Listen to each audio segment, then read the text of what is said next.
21. Can I get a roll call, please? Sorry about that.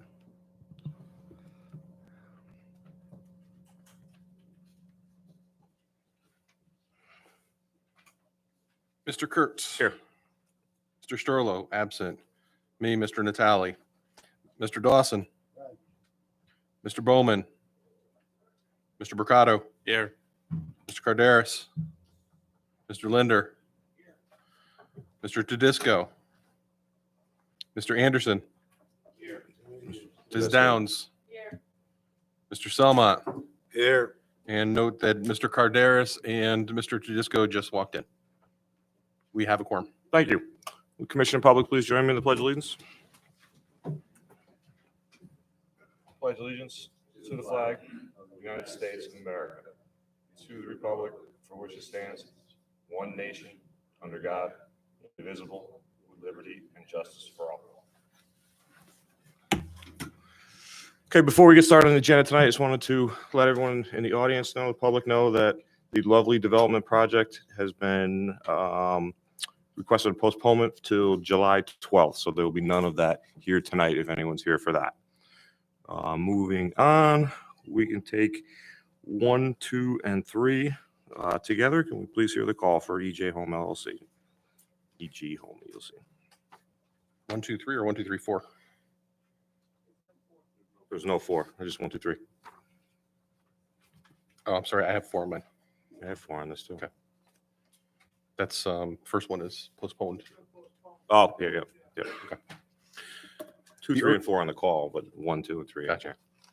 The earth removal, filling, or grading permit of EG Home LLC, care of Anthony J. Fazzone Esquire, Fazzone Ryan and Merchuti LLC, 2 Town Center, Cheshire, Connecticut 06410.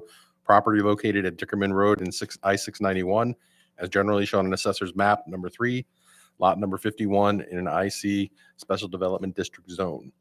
The special permit application of EG Home LLC, care of Anthony J. Fazzone Esquire, Fazzone Ryan and Merchuti LLC, 2 Town Center, Cheshire, Connecticut 06410, for establishment of a special development project, residential, within an IC Special Development District, property located at Dickerman Road in I-691, is generally shown on Assessor's Map number 3, lot number 51, in an IC SDD zone. Application for approval of interchange special development project of EG Home LLC, care of Anthony J. Fazzone Esquire, Fazzone Ryan and Merchuti LLC, 2 Town Center, Cheshire, Connecticut 06410, for a residential development on parcel 7, Stonebridge Crossing, in the established interchange special development district, property located at I-691 and Dickerman Road, is generally shown on Assessor's Map number 3, lot number 51, in an IC SDD zone. Thank you. Mr. Fazzone, you have the floor.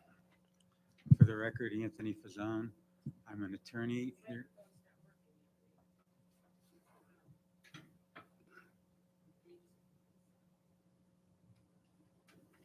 Is there a switch? Not here. He said pull it closer. Testing. Yeah. For the record, my name is Anthony Fazzone. I'm an attorney here in the town of Cheshire with the law firm of Fazzone, Ryan and Merchuti, representing the applicant. To start out with us tonight is Matthew Gilchrist. He's a principal of EG Home LLC, and I'd like to have him introduce himself and the company and the basics of the project.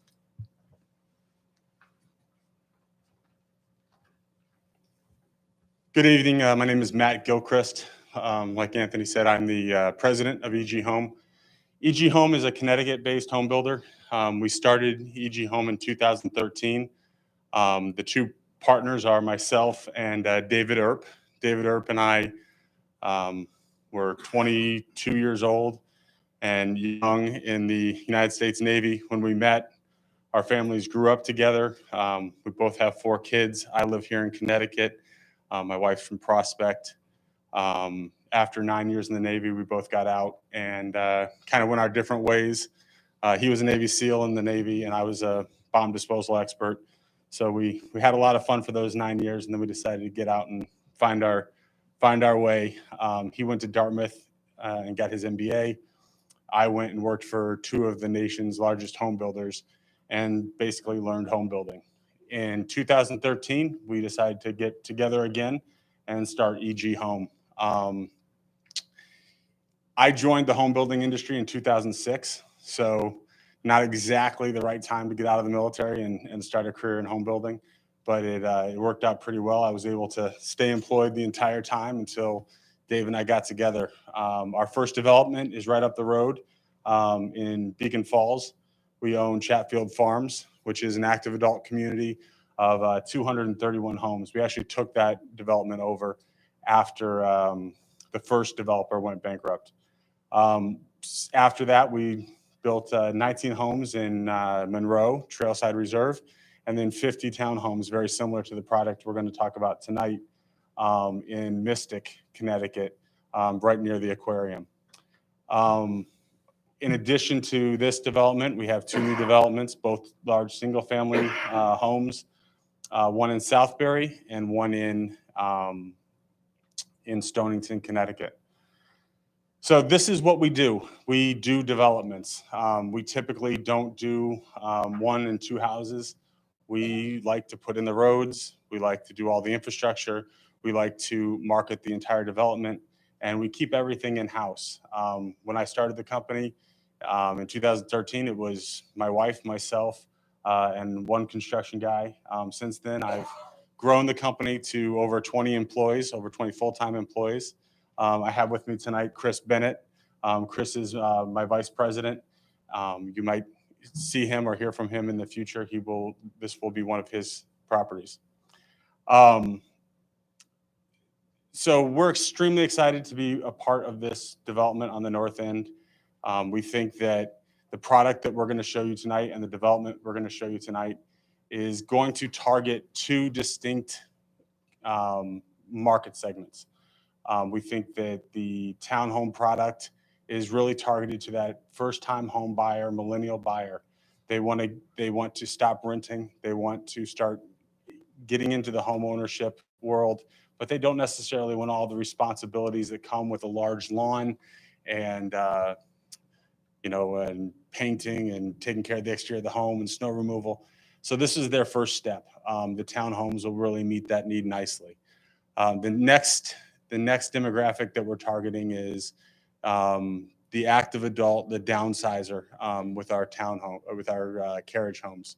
We have our master on the first floor of most of these homes, and it gives them an opportunity to get into a smaller home with no maintenance and no responsibilities other than going to see their grandkids and soccer games and ballets. So the irony is both of these market segments actually really like to live together because they live very similarly. They value the same things. They value their time off. They value their time with friends, and they value their time with family. So a community like this gives them that opportunity to live the way they want to live.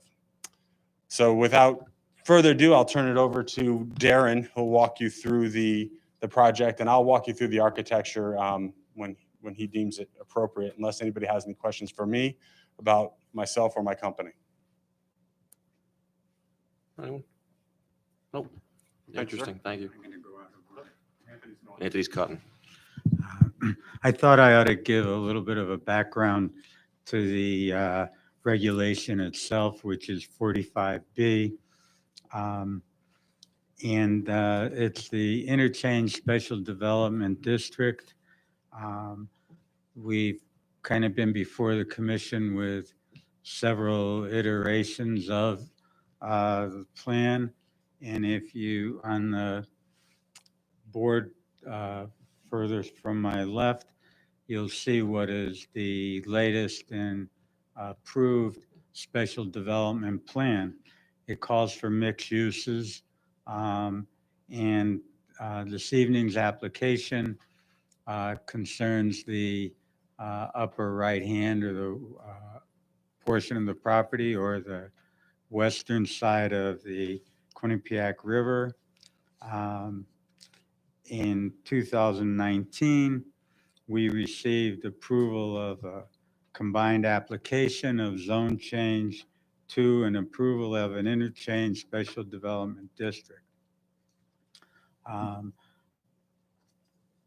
At that time, we also, the regulation allows for the applicant to propose special regulations with respect to the property. That was done, and they were approved first in 2019, and actually are spelled out in the current printing of the zoning regulations. In February of this year, we came back and received approval of a revised special development plan. And the one you're looking at on the board is the revised plan. And again, it is shown on lot 7 of the subdivision, which was also approved in a revised form in February of 2021.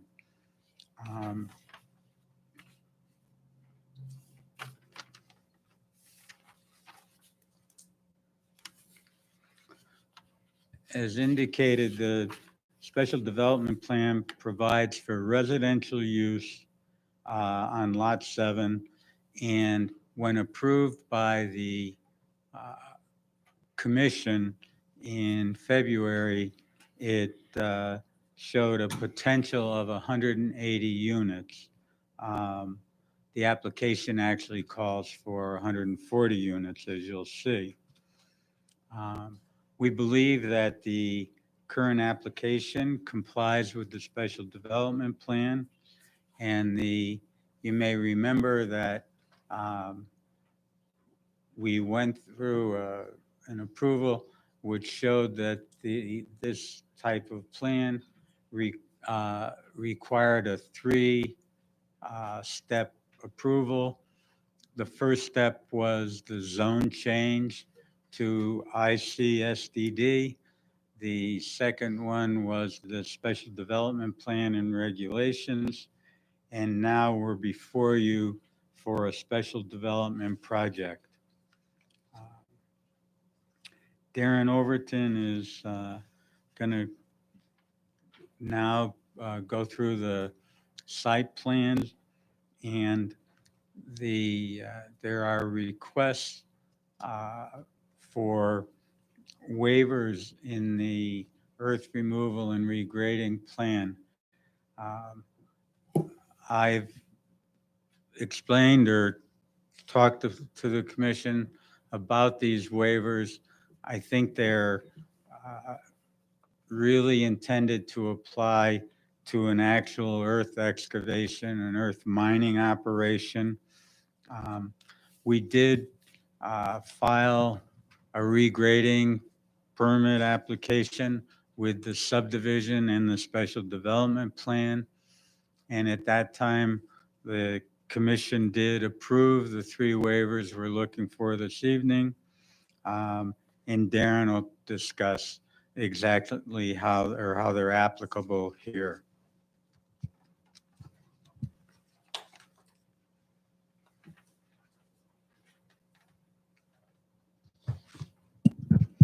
Hello, everyone. Good evening. Darren Overton from SLR Consulting. I'm a licensed professional engineer in the state of Connecticut. The first plan I have up here, I'll go over the existing conditions of the site. As Anthony's had mentioned, this site has been before the commission for several years with some different applications. We're moving forward with a re-subdivision plan that was recently approved, and this is lot 7 of that subdivision. So what's highlighted in yellow around the plan, you can't even see that very well. The boundary is highlighted in yellow. It's a 26.8 acre parcel. And you can see we have that overlaid on the aerial. You can see there's several areas of prior disturbance that was part of, we believe, a prior earth removal project, as well as part of the 691 construction back in, I think it was the mid 80s when that was under construction and completed. The property is abutted to the north by the Southington town line, and the actual property line is concurrent with that town line, with Rivercrest condominiums to the north, and also in the northwest corner adjacent to that is Mance Auto. That was recently changed. I think there's a water company there before, but it's Mance Auto now. Their property actually extends across the Southington town line and is concurrent adjacent to our property. To the south is open space that's proposed as part of the re-subdivision. You can see in blue highlighted on the rendering is the 10 Mile River. There's also highlighted in the tan color there is the stone arch culvert that conveys the 10 Mile River under what was once the Great Fill, which was part of the Farmington River Canal. Parts of that infrastructure are still in place, with the stone arch culvert being the most prominent part of that. To the east is also open space, and there's a small tributary highlighted in green on this plan are the inland wetlands that were flagged as part of the project. We've been before the Inland Wetlands Commission and received approval for this project. So there's an unnamed tributary that comes in from Southington and discharges into the 10 Mile River just to the east of our site. To the west is Dickerman Road. You can see it's labeled on the plan here over on the left side. Should have mentioned earlier, north is straight up. And there's some residential property that exists over there on the west. And then further to the west is the linear trail. So the site is mostly disturbed. The topography generally slopes from north to south towards the 10 Mile River. Some of the grades are steeper than others, but for the most part, the closer you get to the river, the flatter the grades are. The vegetation is mostly disturbed overgrowth vegetation that's mainly invasives that have grown there. The clearing and disturbance over the past has allowed for the invasives to take over, and they pretty much dominate the site. There has been past history of ATV use on the site that's continued some of the disturbance out there, but clearly the vegetation is beginning to take over now that there's very little of that activity that remains. The high point of the site is right along Dickerman Road on the western side, about elevation 184. And the low point is on the eastern side near that unnamed tributary down to elevation 124. So you've got about a 60-foot grade change from one side of the site to the other. So I'll go over some of the zoning quickly. This is part of an interchange special development district. And there, like I mentioned earlier, there was a re-subdivision that was approved as part of this. What's proposed is multifamily dwelling units of duplex and fourplex units. The density that is allowed under the zoning is 10 units per acre. There were 180 units that were proposed as part of the special development plan that was approved, the master plan. What's proposed here for the project is 140 units, which gives you a density of about 5.2 units per acre. So we're nowhere near the maximum density allowed. You'll see when we get to the proposed layout that the layout is pretty straightforward, follows the contours, a very logical layout for the property. The property is not located in aquifer protection zone or any public water supply watershed. As Anthony mentioned, we did file an earth removal and regrading application. And as part of that, in the standards of section 25.5, we requested 3 waivers. The first of which is 25.5.3. That would limit the disturbed area to 5 acres, recognizing that there's about 20 acres of disturbance that's necessary to build this project. And the way it would be phased and built in 2 phases, it really doesn't make sense to limit the earthwork to 5 acres at a time. So we requested a waiver of that. There's also, as Anthony mentioned, a limitation in 25.5.9 that limits the excavation to within 50 feet of the property lines or Dickerman Road as part of the proposed grading. We think that was part of, if this was to be a gravel pit, that we wouldn't want deep excavations up close to the road or adjacent to other property lines. We have a proposed grading plan that shows our grades do not exceed 2 to 1. And for the most part, where we have our larger excavations, there's about an 8-foot excavation along the northern property line. We have a 4 to 1 slope. And then along Dickerman Road, we're taking the grade down there for sightline purposes. And we have about a 4 to 1 slope coming down to the development from there. So very gentle grades, should be no concerns for slope stability. And we've asked for a waiver of that grading within 50 feet of the property lines. Then we come to the last waiver, 25.511. And that waiver is, again, geared toward this being a large gravel type excavation where if you have excavations deeper than 10 feet that may have slopes steeper than 2 to 1, they're required to put a 6-foot fence up with gates and make it kind of a very high security area. We're asking for a waiver on that because our grades under proposed conditions, according to our grading plan, will not exceed 2-to-1 as far as finished grades. And any grades that are steeper than that during construction, during the excavation activity, we'll put temporary fencing up for that, particularly if the site is going to be unoccupied or to protect workers during the construction. We'll follow OSHA guidelines, et cetera. So we're asking for a waiver of that section as well. So with that, I'll just flip to the proposed layout.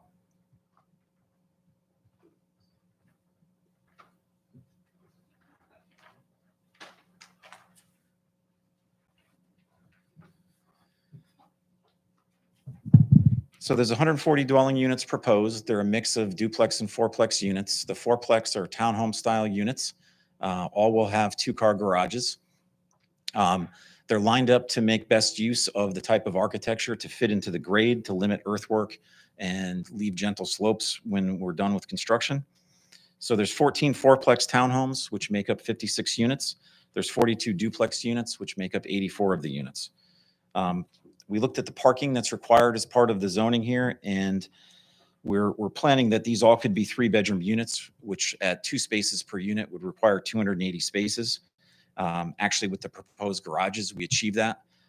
We're actually proposing 546 spaces. If you consider there's 280 enclosed in the garages, the townhomes will have 1 parking space in front of them in the driveway, and the duplexes will have 2 parking spaces in front of them for the 2-car garage that are side by side.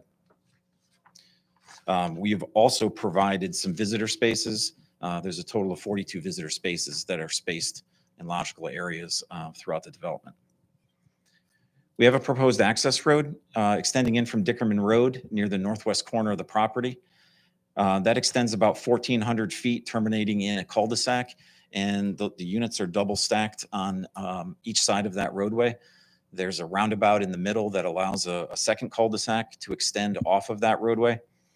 There's a short boulevard extension also off of Dickerman Road that kind of provides a little bit of safety when you're entering this to avoid turning movement conflicts, and also breaks up the sight line down the roadway to make it a little more green and unique, so you're not looking straight down a straight roadway and a row of homes on both sides.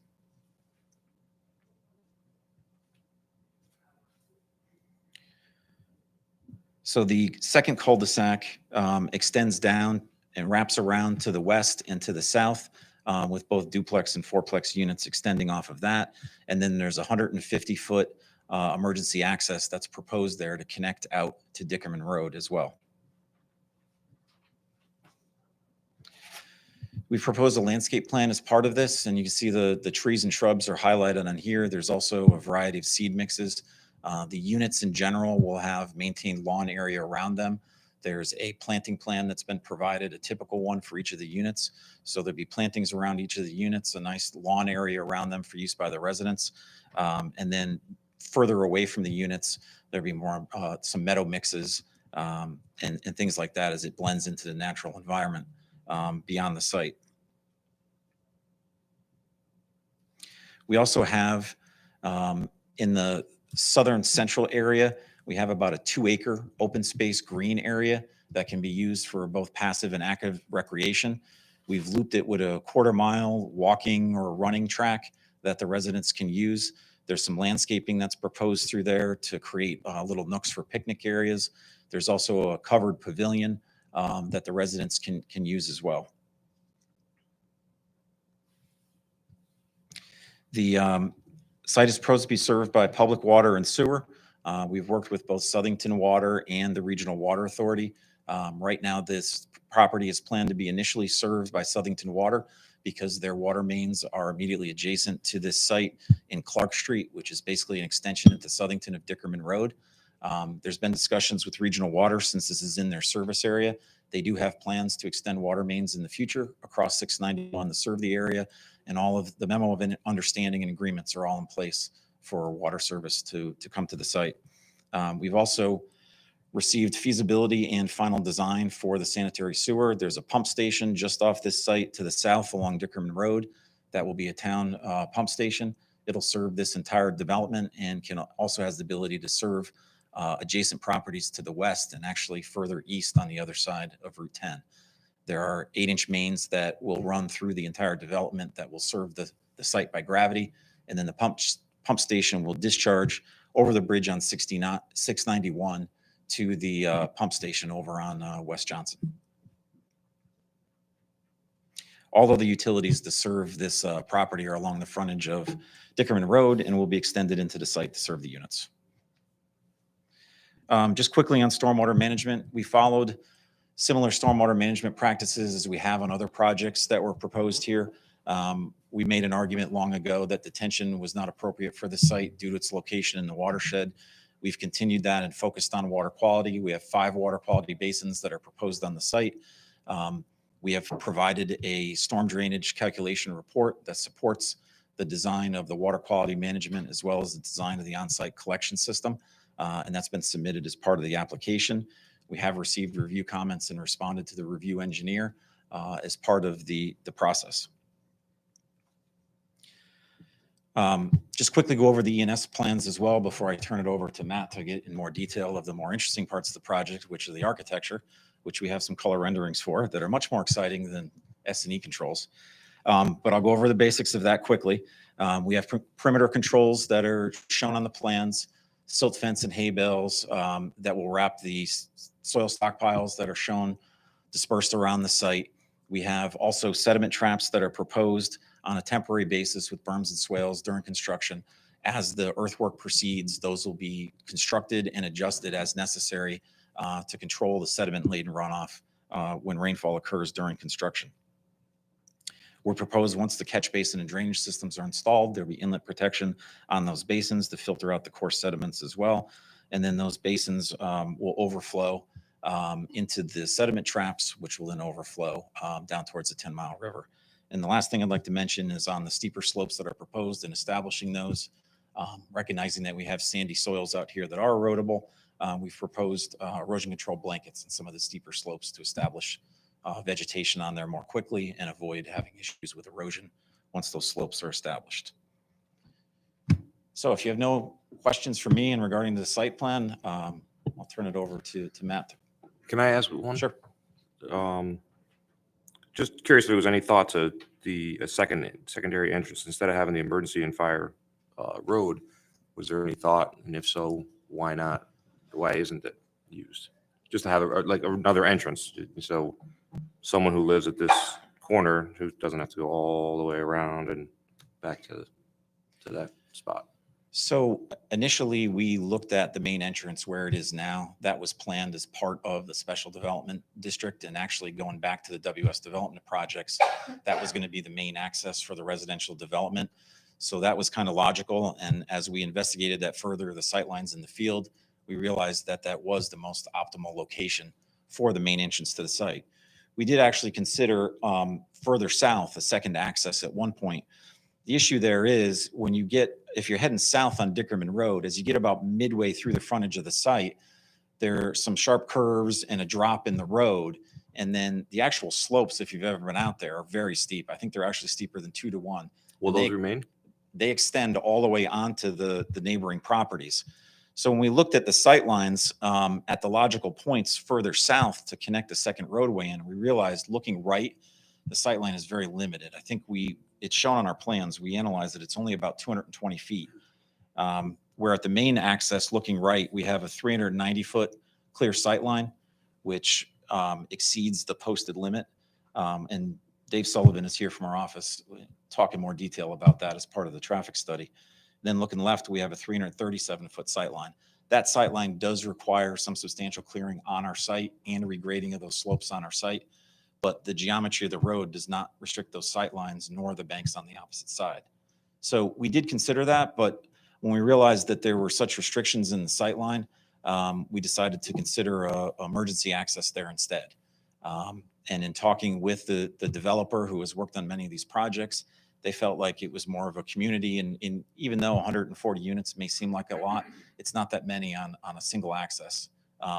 Providing that there's emergency access that can be utilized if for some reason that main access were blocked. So we did consider it, and we think this is the best use based on the site constraints. Okay. Mr. Tedesco. Oh, I'm sorry, guys. I'll go this way first.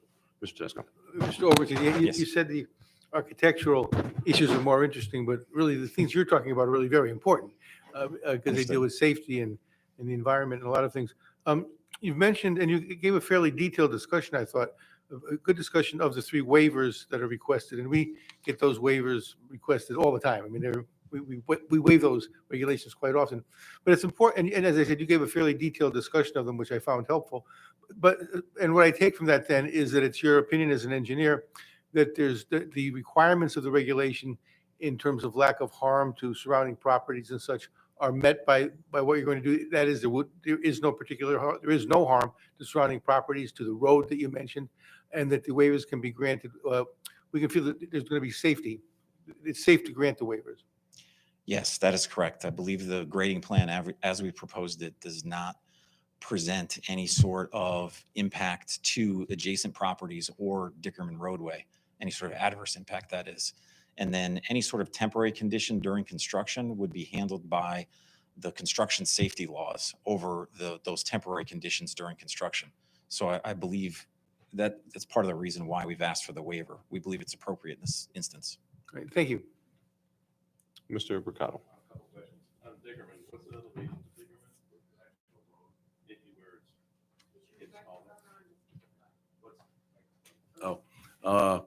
The elevation of Dickerman's in that area where it's elevated.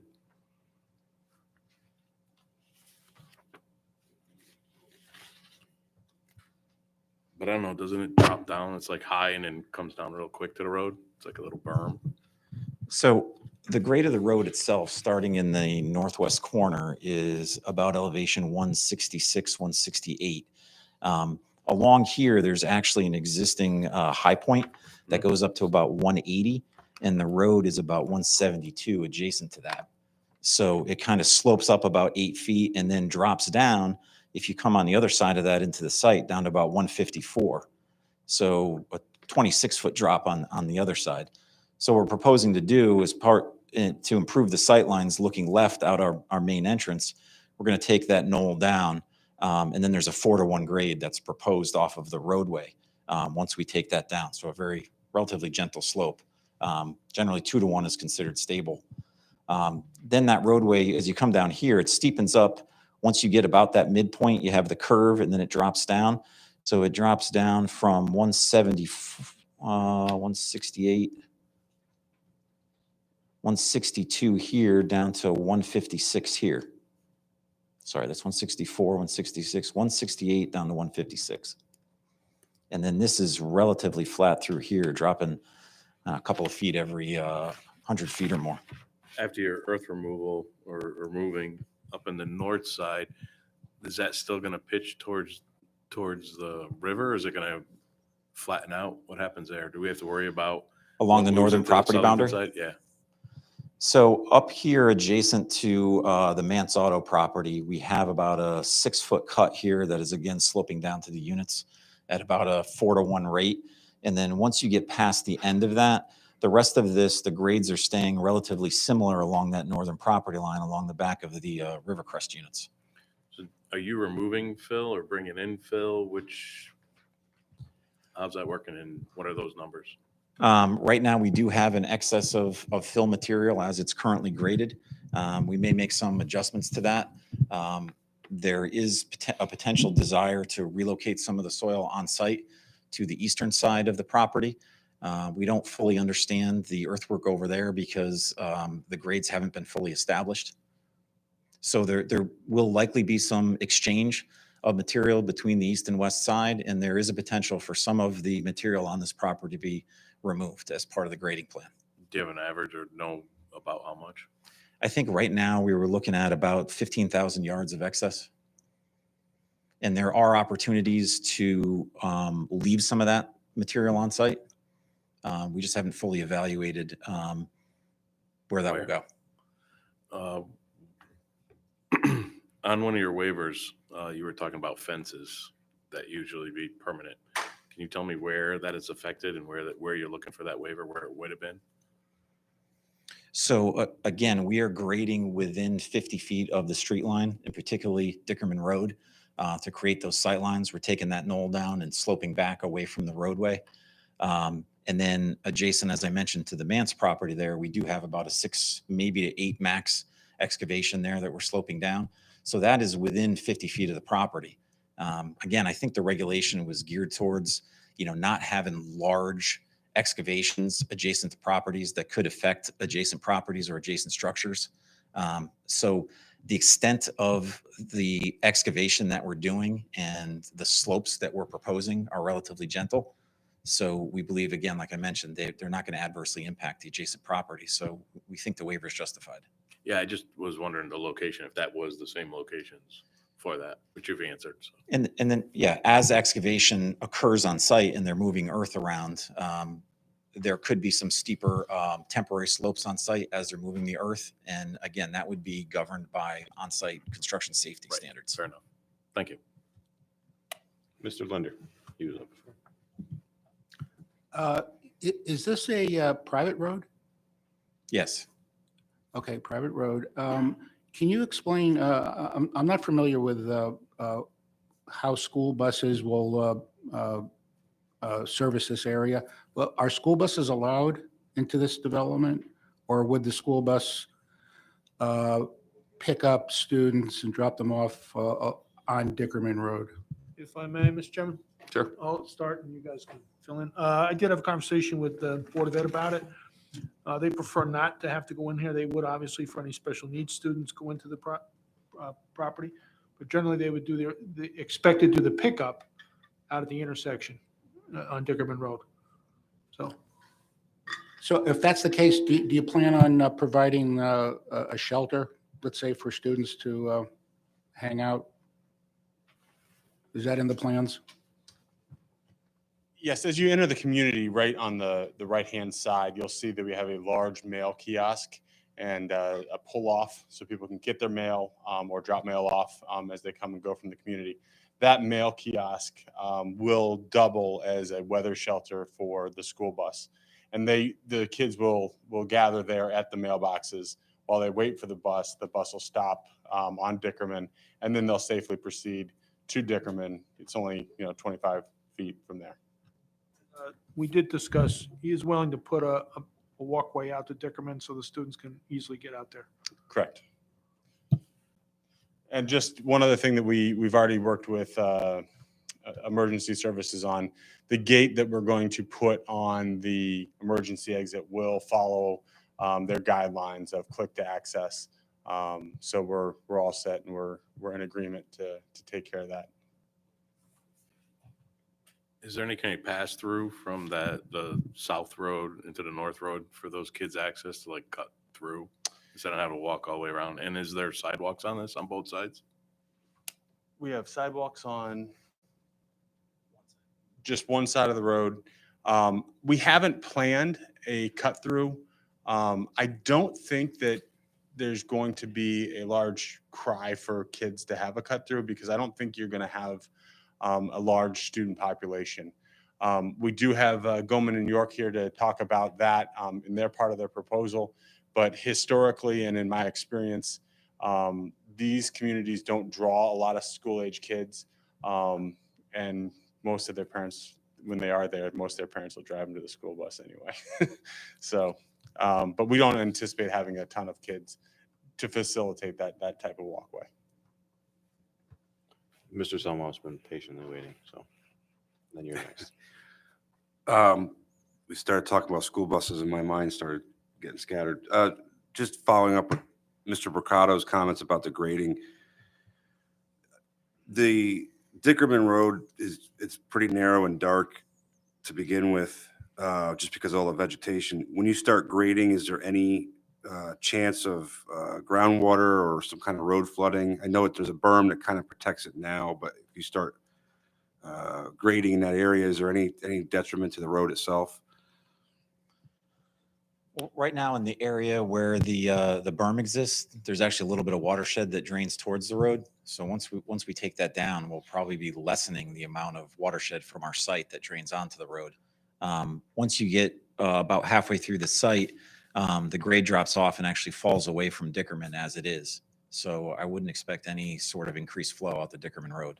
for stormwater And runoff. Potentially a benefit or a enhancement. Small benefit, maybe. Yeah, sure. Okay, thank you. Mr. Natali. Couple questions about the roads.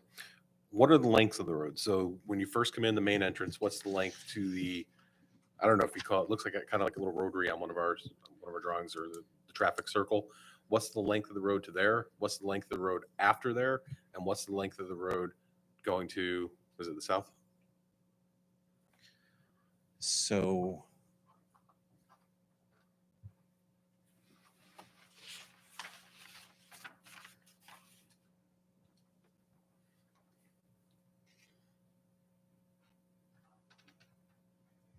I did not break up the length of the main access road, but I can do it for you now. So that main access road coming straight in off of Dickerman to the cul-de-sac is about 1,400 feet long.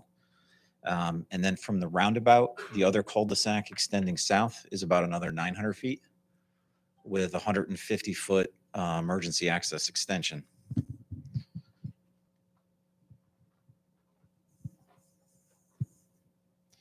So the distance, let's see, coming in.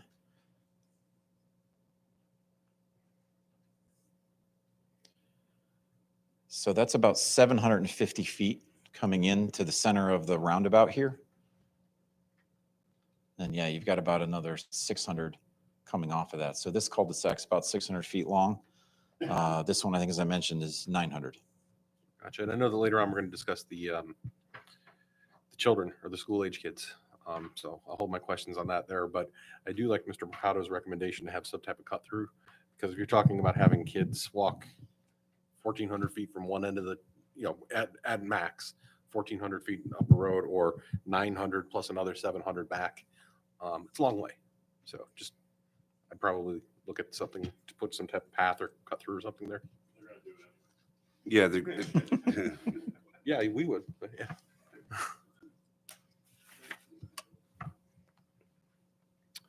Okay, any other commission members? Thank you. Thank you. Mr. Overton.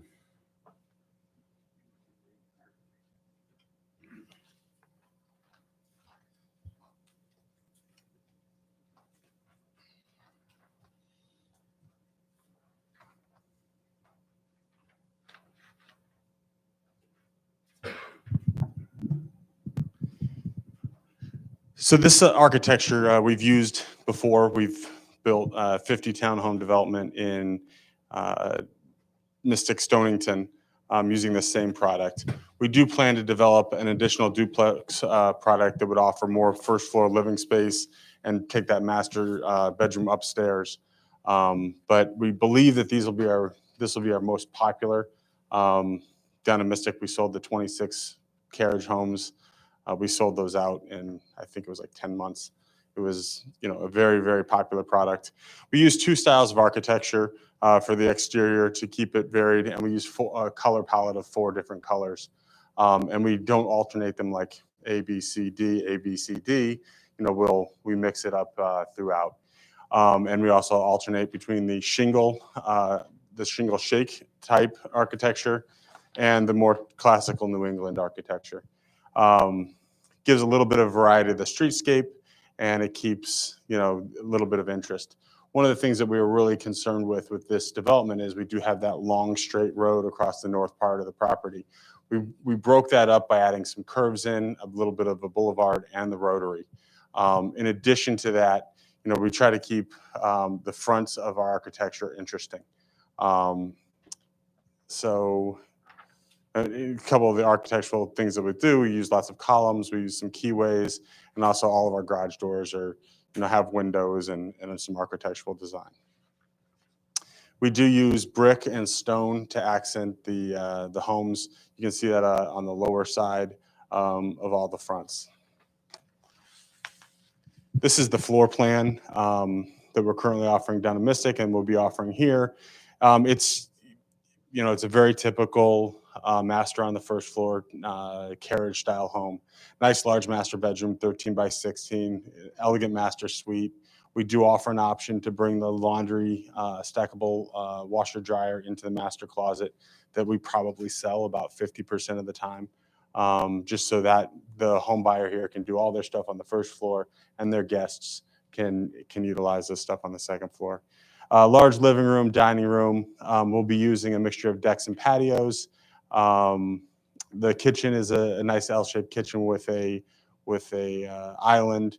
We do offer a number of options inside the kitchen that give good interest to each home. They all are 2.5 baths with the powder room right off the foyer.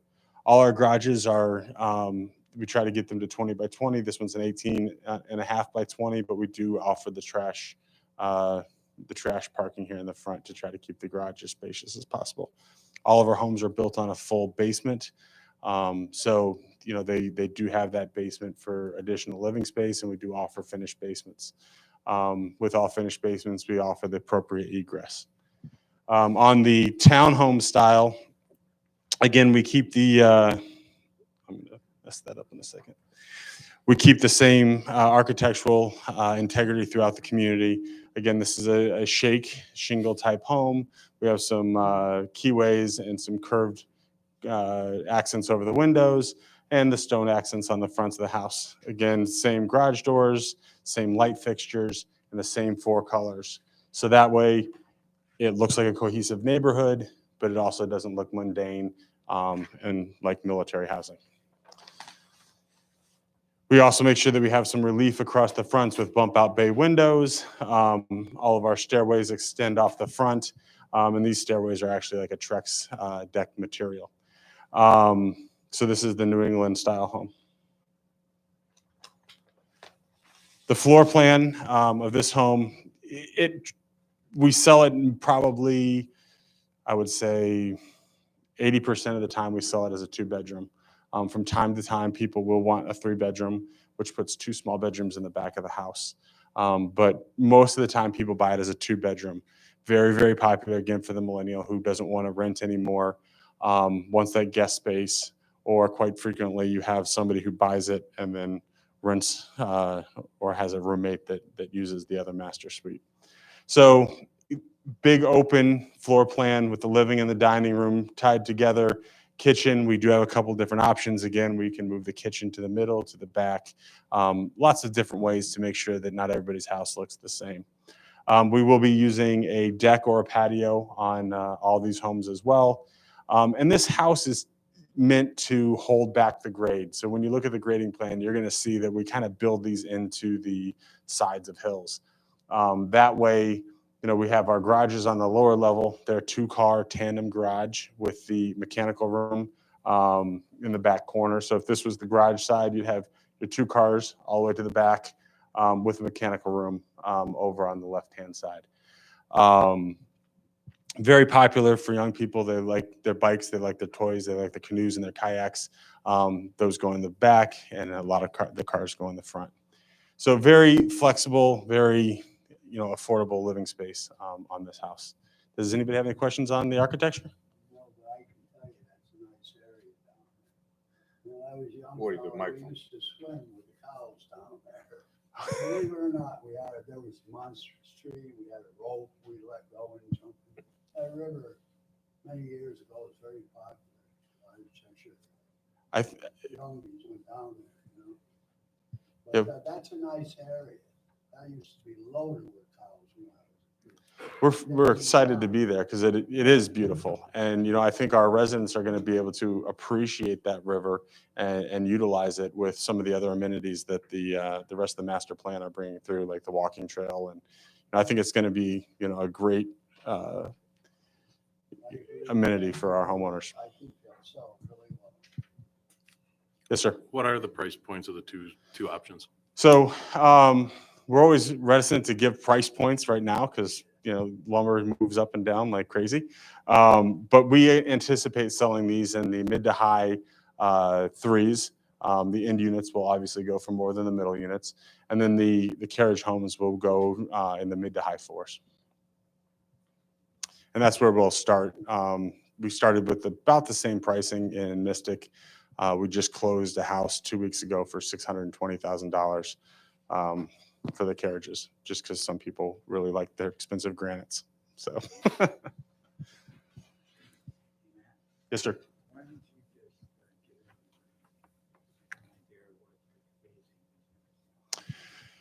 Phasing goes on demand. If I can find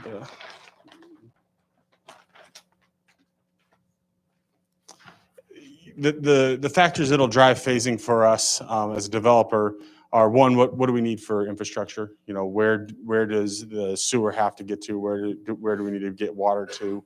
And where are the logical breaks in that development?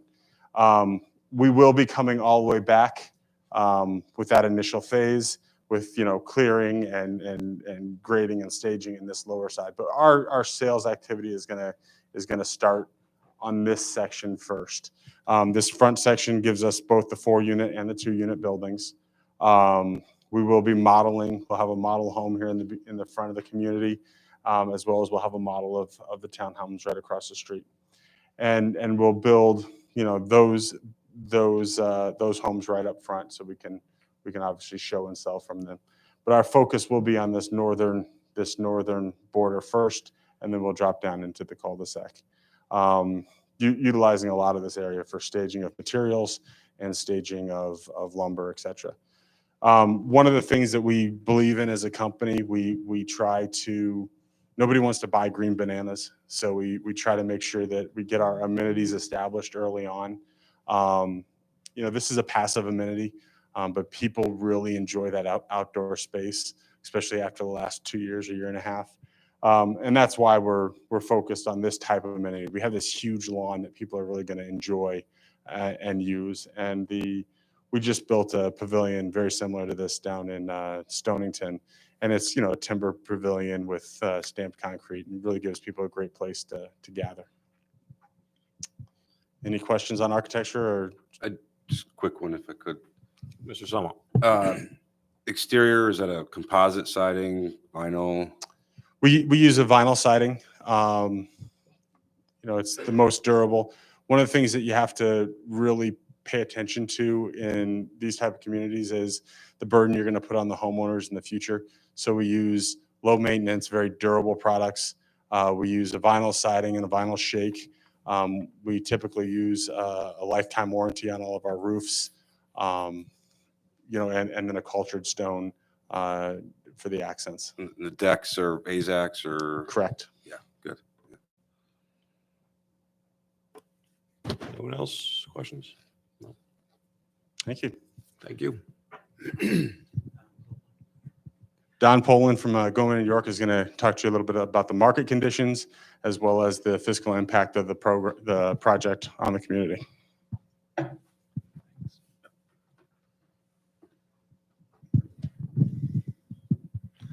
Good evening, Chairman, members of the Commission. I'm going to hold this, that'll be easier. My name is Donald Poland. I'm with the firm of Goldman, New York. We are based in East Hartford at 1137 Main Street. We've been before you previously, I believe, with the original master plan for the North End parcel, also talking about municipal fiscal impacts, economic impacts, and school-aged children. So I'm going to run you through, I believe you have a report that was submitted from me, and I'm going to run you through some of the highlights of that report, starting in section 3 and running through section 8. Really kind of targeting what I think are the most critical things to think about in the context of how we approach this and ultimately the municipal fiscal impacts. So section 3 focuses on demographics. And at the end of the day, we always have this, we kind of communities, commissions, planners like myself, have this kind of impression that housing drives school-aged children. And it really doesn't. You have to go back and look at the demographics of a community to understand what's going on and how school-aged children are actually generated or not. So there's some interesting things about Cheshire that really are not different than many communities in Connecticut today or Connecticut as a whole. But it's the changes in demographic and household structure that are resulting from you being an aging population. There's a table, I think it's table 2, it may be table 1 in the report that shows the median age. Your median age in 2000 was 41.7 compared to the state of 37.4, compared to the US of 35.3.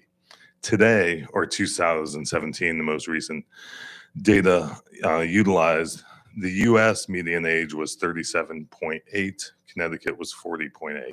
What I want to point out there is the whole country is getting older, the state's getting older.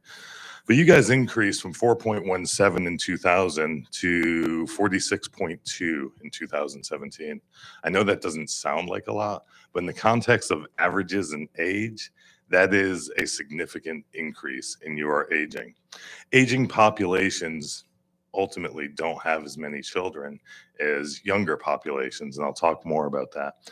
So today, compared to decades and generations before, ultimately we are marrying less, we are marrying at later ages, and we are having fewer children. I also talk in the report about fertility rates. That's the number of average births per woman of childbearing years. And if you go back to 1960 America, we had fertility rates that were like 3.7. Today in Connecticut, our fertility rate is 1.57. Anything below 2.1 means your population's contracting, and anything below 1.7 means you're in what's called population implosion. Given enough time, it's probably 100 plus years, maybe 200 years, given enough time at a fertility rate of 1.57 without any in-migration to the state, the population would cease to exist. That's what population implosion means. So we are shedding school-age children statewide, and I'll come back to that in a minute. This is why essentially you've experienced declines in school-age children since 2008. Cheshire's housing stock, provide some context here, currently today is 83.3% single-family residential, and 78.8% of it is single-family detached.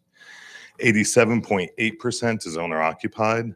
The US is 65.8 for owner occupancy, and the state of Connecticut is 66.9. And almost 74% of your housing stock is 3 bedrooms or more. My point in that data is you have a housing stock that's designed to house families and children. You have a housing stock that's median age dates back to kind of the late 1960s. You have a housing stock that was built in prior generations for prior consumers, prior families. And we just don't have as large a families as we once did. So your existing housing stock today compared to your enrollments generates 0.41 enrollments per housing unit. Most people think, oh, every house is producing 1 or 2 children per unit. Your housing stock, as with statewide housing stock, is producing 0.41. Statewide, it's 0.38. So Cheshire's existing housing stock was designed for families with children, designed to serve demographics and generations of the past.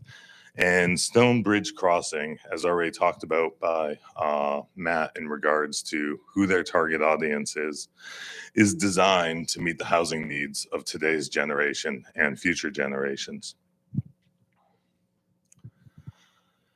Another context as to this idea of housing generates school-age children. I compared both your enrollments to your housing permits from 2008 to 2017 using State Department of Education data and state DECD data. Since 2008 to 2008, from 2008 to 2016, you added 2017, you added 265 housing units. That's net gain after demolition. And you lost 786 school enrollments. So my key point is it's not housing that generates school-age children. It's the demographics of the household that generate school-age children and enrollments. Statewide, Connecticut has seen the same trend you're seeing. The state has lost almost 62,000 students between 2008 and 2021. Cheshire's school district enrollments went from a high of 5,144 in 2008 to 4,122 in 2020. That's a loss of 122 students, or a 19.9% decline over that time period from 2008 to 2021. I also want to make clear, if you go back to the early 2000s in the context of the housing market, approximately 80% of new housing permits issued statewide were single-family residential homes, detached. Today, about 80%, and 20% were multifamily developments. Today, multifamily developments are making up about 48% of the total new housing permits issued. Once again, that's the market reacting to who the client is. Younger generations, empty nesters, fewer children, ultimately translate into a change in housing stock and what the consumer wants. And as was already discussed, this kind of product, the duplex, the quadplex, townhouse, and so forth, is meeting the needs of that new generation of home buyer. We took a look at the market overall to just try and determine that this project is feasible within the marketplace. Then also we do this to kind of look at the price points and ultimately in the context of the municipal fiscal impacts is to try and estimate or approximate value for these units to ultimately approximate assessed value in the amount of tax revenue to be generated by the town. The market research section of this report shows basically we used the average unit price, as was already discussed, kind of a range from the high 300s up to the mid to high 400s. We used an average sales value of around 439,000 as kind of the benchmark to do our analysis. We compared that. We went out on Connecticut MLS. You guys as a town outperform statewide data. Number of house sales, value of house sales, number of days on the market. It's a very, I'd say in the context of Connecticut, a healthy, strong, viable marketplace. We then compared the per square foot sales value of housing product within Cheshire, what we defined as new product. And so Cheshire as a whole, new product, anything constructed within the past 20 years that has sold. And then what we called local new within 1 mile of this site. So kind of that local immediate market. And for Cheshire as a whole, we found sales values averaging around $179 per square foot, $196 for new construction, 2000 on townwide. And then ultimately on that local market, $235 a square foot. This product is essentially priced at approximately $200 a square foot. And therefore it falls right within the market, what we would expect for a new product and so forth, which also gives us solid numbers for kind of the valuation and ultimately calculating taxes generated. So now I want to shift to the actual school-age children calculations for this development. I'll go back to this. To provide a benchmark here. So one, I already said it, townwide you're generating, your existing housing stock generates 0.41 enrollments per housing unit. So less than a half an enrollment per housing unit. We used a series of kind of nationally recognized multipliers to try and project what the enrollments would be. The multiplier for 2 bedrooms is 0.25 for the 2-bedroom units, is 0.95 for the 3-bedroom units, and is 1.21 for the 4-bedroom units. I'll be honest, based on my experience doing many of these developments and retesting what I project before you here tonight with a built product, I know that I'm being very conservative or that I am overestimating by using these. The 0.25 on the 2 bedrooms is a solid number. They usually come in around 0.22. The 3-bedroom, I could have used the multiplier being multifamily of 0.59, but I used 0.95, more indicative of a single-family residential house, and that was due to the large number of duplex units in here. That's a single-family attached product. So I know that I took a higher number for the multiplier on that one. And then the 4 bedrooms, we use the multiplier of 1.21 that comes from this national data on a statewide level. And I'll be honest with you, that number's real when we're talking really high income. If we were in a price point here of homes over $750,000, over 750,000, I would say, yes, you're going to hit that 1.21. My guess is that's not going to hit that high on the 4-bedroom units. Collectively, the multiplier for the whole development is 0.73. And I want to be clear, that's almost double your 0.41 for your existing housing stock. I looked at some data of internal analysis that you guys have done of multifamily developments in town. You had about 660 units that you studied in 2007, 2013, and 2020. In comparison, the numbers are hitting spot on. Basically, the highest student generations from those five developments with 660 units, the highest enrollment year, which I think was 2013, came in at 0.43. So right there with your 0.41 for townwide. But you have one development in there, I believe it's called Swarthmore Woods, that 75% of the units are 4 bedrooms. When I back that out of the calculations, the per unit generation drops down to 0.27.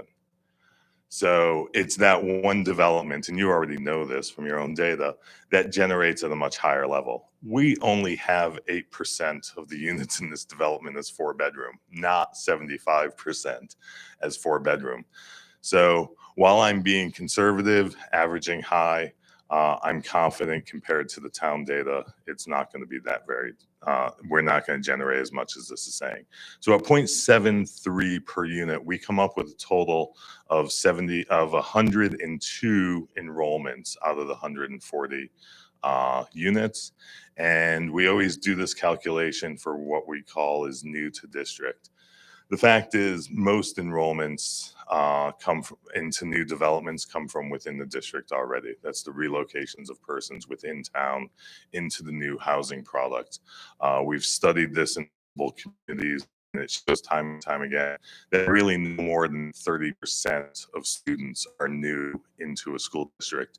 We estimate 50%, intentionally high, and that's why we come up with 53 new to district enrollment. Tax generated by the development, we estimate 1.143 million. So basically 1.1 million in new taxes. That's approximately $8,100 per unit in taxes. Some will be higher, some will be lower. Net costs related to the school-aged children, even if we so I took you through actually what's a 4-step calculation. It's table 8 in the study.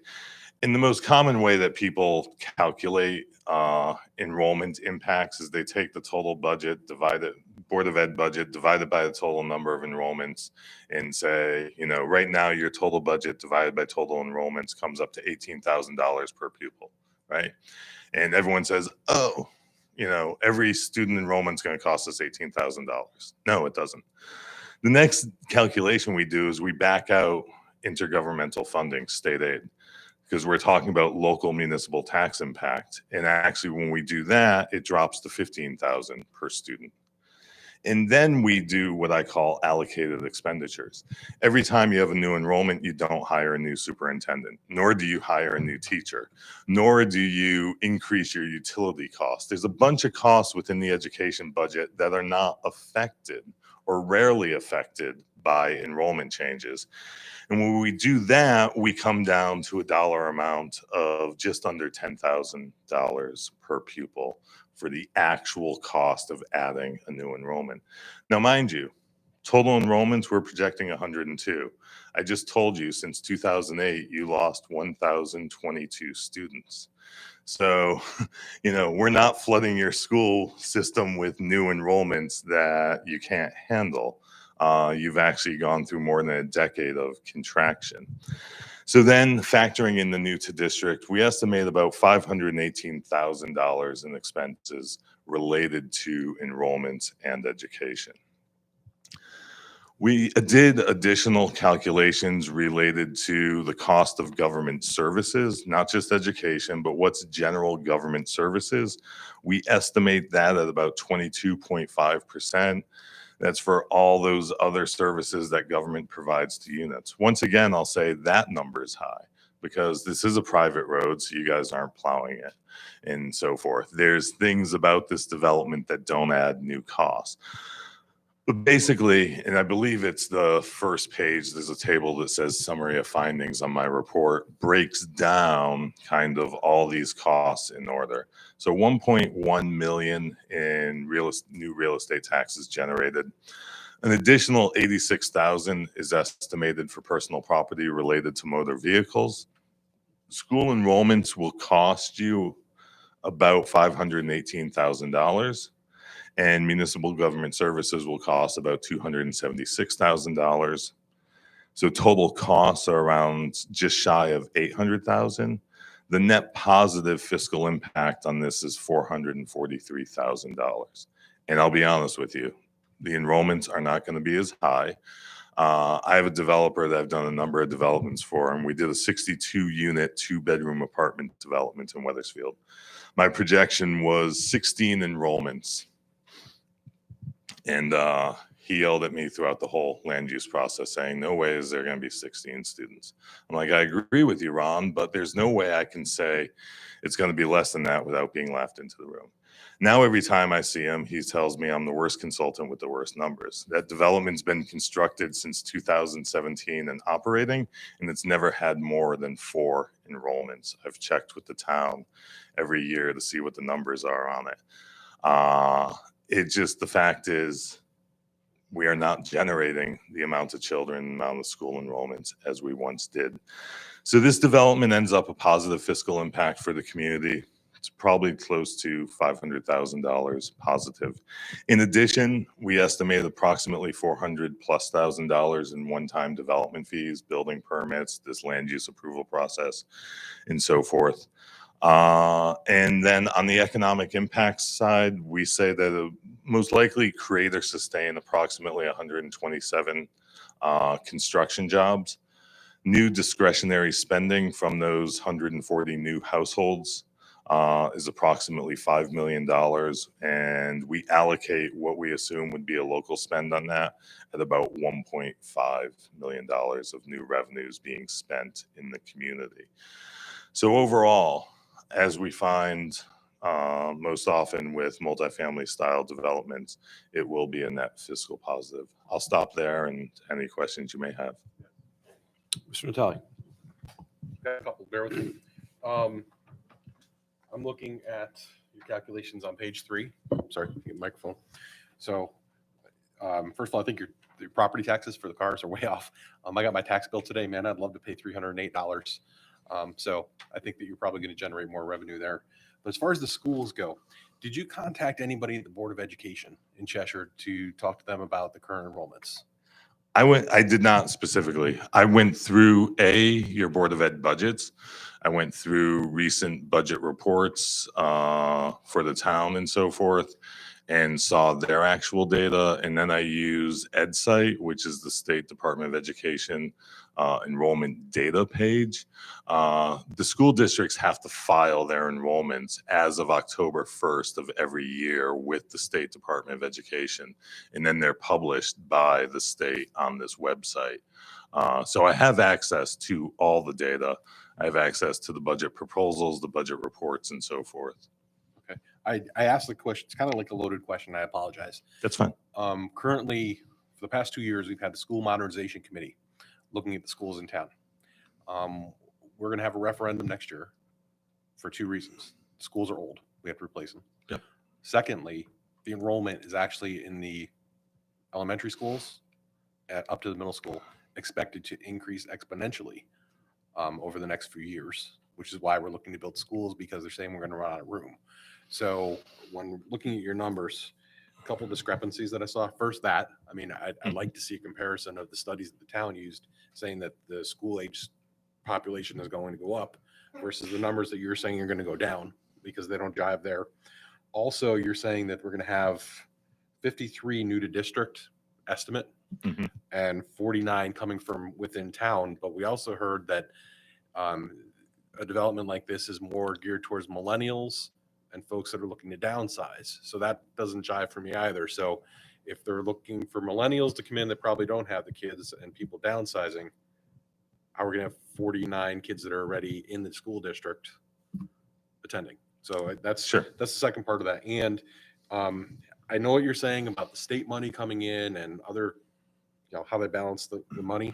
But in Cheshire right now, the estimate is it costs $14,500 per student per year versus what you have there for the 9774. So again, I understand what you're saying about backing this and that out. But if you go to the Board of Ed, the number is $14,500 per year. Okay, so let me try and answer those. Hopefully I remember them all in my head. I'll help you remember. Great.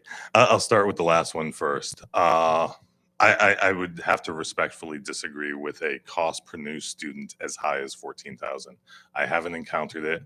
When communities have challenged me on my numbers, I was recently, about a year and a half ago, just before COVID, challenged in Avon, and I had a number that was just a little lower. I came up with about 9,300 per pupil, and they went to the Board of Ed and got a statement from the Board of Ed, and they came back with a number that was actually 8,000 and something, less than mine. Recognizing that I'm always being conservative in my numbers. So knowing that there's a lot of fixed costs within a Board of Ed budget that, utilities alone, add 10 students to this room or 10 persons to this room and utilities do not change. Same with other facilities and so forth. So I'd have to respectfully disagree. I've just never seen a number that high. As for the question about projections for elementary schools, I go through this all the time and I get frustrated. The way projections are done by many firms that do enrollment projections for boards of ed, I feel are ultimately flawed in a few ways. One is they try and layer in a ton of data. So they use birth rates, they use fertility rates, they, grab this from the state and this from the town, and they throw all this stuff together, and I feel it always overinflates what the actual numbers are. For me, the only number that matters at the end of the day is the fertility rate. As I said, in 1960s America, we were, having like 3.6 of fertility rate of like 3.6. Today in Connecticut, it's down to 1.57. We just aren't producing school-age children as we were. Number two, and it's cited in my report, I cite to two studies, I believe it was by the Pew Research, in that demographers have been able to show that COVID has accelerated our rate of decline on fertility rates, and that actually on a nationwide level, we're probably going to see a baby bust, or we're in the process of a baby bust, which a few years out from now, say 4 to 5 years out from now, is going to result in another dip in school-age children. So I just don't see it in the big picture demographic data. As you were saying, your comments related to the millennials and then the empty nesters and the new to districts, you don't see it. You actually, in some ways, made the argument I can't make without you kind of laughing at me. And that is, if this development generates more than 50 students, I will be shocked, because A, you're going to end up with a bunch of empty nesters whose kids are gone. And B, you're going to end up with a bunch of millennials who either aren't having kids in that house, they're young enough that they're probably it's their starter home and they're going to transition out of it. Or, yeah, they're going to have 1.57 children and so forth. So let me give you some other big picture data. In 1970 America, 43% of households were married couples with children. Today, it's about 17%. 17%. In 1960 America, 13% of households were single person. Today, nationwide, it's 29%. Just those two numbers alone, that increase that approximately 30% of households are single person, no children, and that we went from over 40% married couples with children to that being less than 20% now. Those two numbers alone explain why you've lost over 1,000 students since 2008. And there's nothing in the demographic trends that say that that's going to change. One last point, I don't want to belabor this. With school planning and with those assessments, there's always the challenge at the elementary school level where you have multiple schools that you have populations moving around. Some neighborhoods are gaining new enrollments that they didn't previously have, turnover in housing stock, and some are shedding, more seniors and so forth. There's always going to be shifts in redistricting that's always going to pose a facilities challenge. You can't get around that regardless of the demographics. But district-wide, I don't see you anytime, at least in the course of the next 20 to 30 years, regaining the 1,000 students you've lost. Nothing even close to it. I mean, Gotcha. And sitting here, just hard for me to juggle that because what you're saying is in stark contrast to what the studies for our town have come up with. I get that, and I run up against this all the time. I've been battling with a town up near Hartford who the Planning and Zoning Commission just hates when I walk in the room. They're just sick of me and kind of these datas and numbers. But I keep on pointing to them in their own studies that kind of they're missing it. So, and I think I used some of the numbers there. South Windsor, I mean, I think I footnoted and showed some of the actual data there. And, multifamily rentals, apartments are generating like between 0.13 and 0.18. And they're screaming saying that these houses are what's causing their enrollments and these apartments, and they're not. So it's in the data. I guarantee it's in the data. One last point, a risk with projections, and I've seen this time and time again. Last 3 years to project the future. 10 years of school enrollments. So if you're on a down cycle, then those 10-year reports project a really big dip in enrollments. But if you just happen to be on an upswing, they then project a long 10-year, increase in enrollments. So, maybe there has been some increases over the past couple of years, and maybe they are going to realize, some increases in enrollments. But sustaining them long term, I just don't see it in the data. And I hope that in my description, I explained my thoughts, I explained the data, I explained the sources, and cited the sources. So I respectfully disagree. So. Gotcha. And I think that one of the other things I look at too, we do have a big building boom here in Cheshire. So there's a lot of developments going up. And Bill, correct me if I'm wrong, how many are going up? Did we approve up near the highway? 400? The affordable? 160. No, 154 Okay, 154. for 2 buildings, yeah. Okay. So we do have a bit of a building boom. So, I'm concerned about that. And again, I don't want to say that I don't want to insult you with what I'm saying here. I don't mean to do that. And I'm not saying this makes or breaks, my train of thought on the development. I like what I've seen so far, but I wanted to ask because again, it's different from what we've seen from our Board of Education.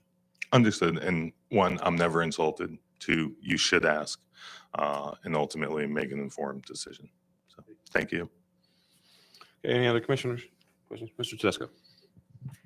Yeah, you were talking about median age a little while ago, and I happen to live on a cul-de-sac in Cheshire with 4-bedroom colonials, which a lot of Cheshire has cul-de-sacs like that. And the median age on my cul-de-sac is probably around 73, I guess. It's way above what you're talking about. And so we're not generating very many new kids for the school system at this point.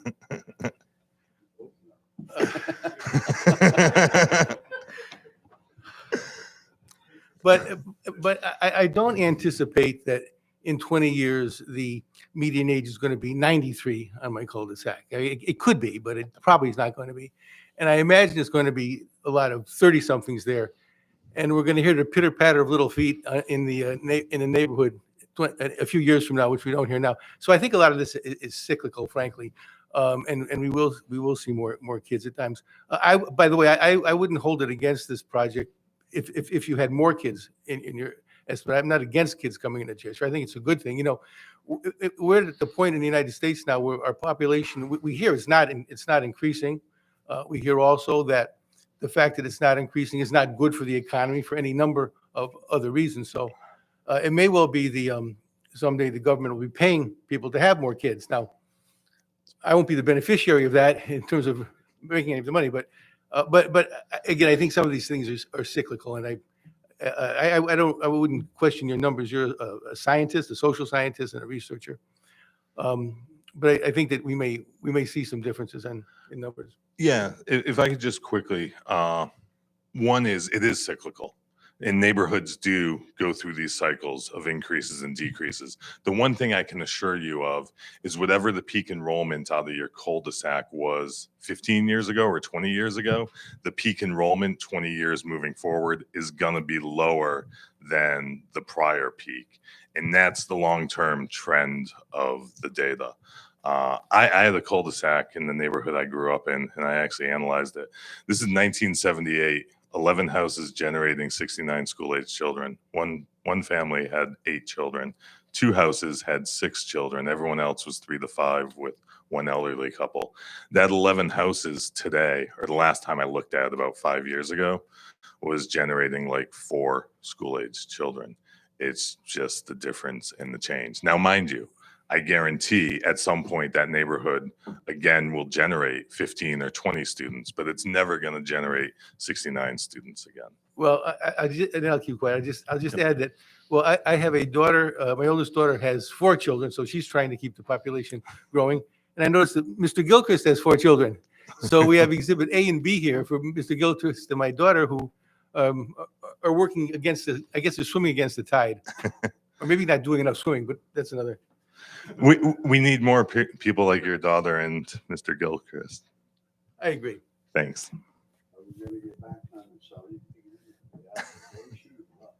I thought that was. This is the subject of the application. This is part of their testimony. Any other questions on the school-age kids? No? Thank you very much for your Thank you, presentation. guys. I appreciate the time and your listening.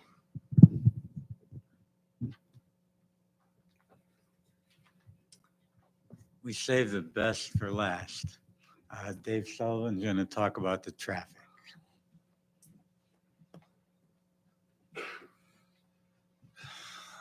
Thank you, Anthony, but that's a tough act to follow with my dry material here.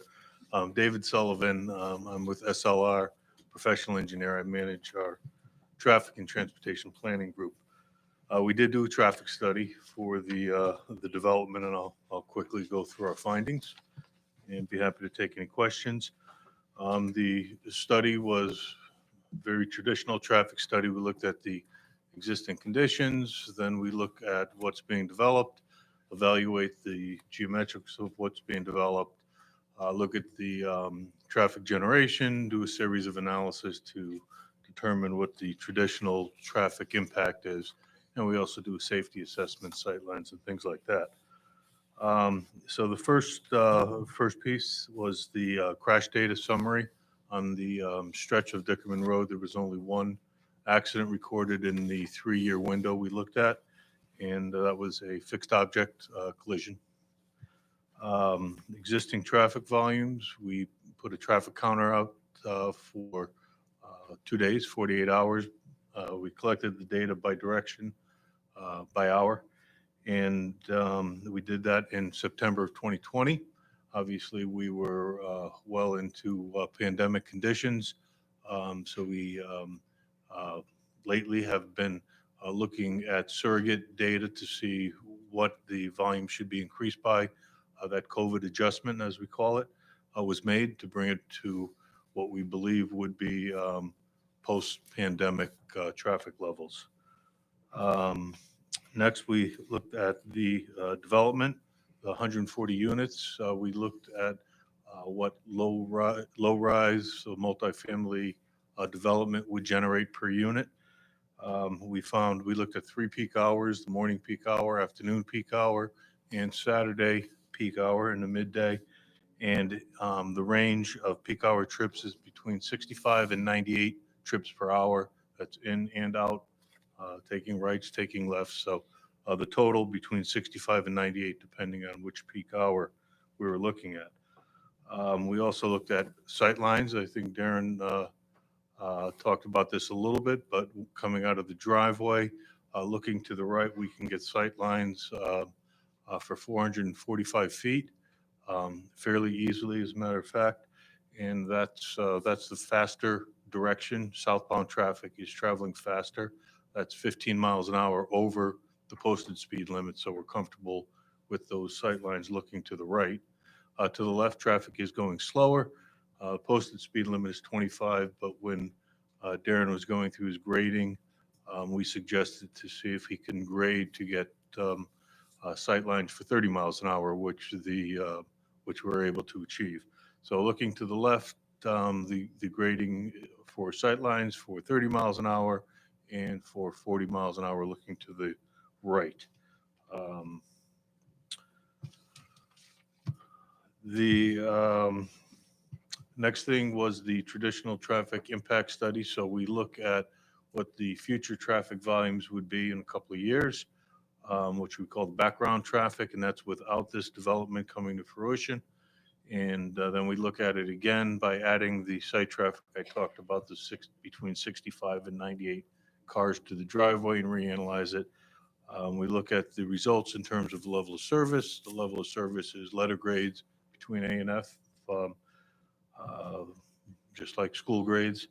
And we found level of service A entering and exiting the driveway in all peak hour cases. So we feel the traffic operations will be very good.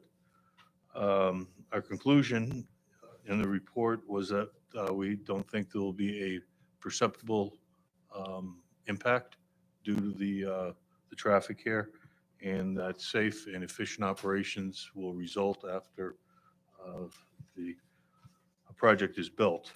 The last thing I'll talk about is this is part of the larger development, which is currently up at the Office of State Traffic Administration. We're about halfway through that process, a little bit more.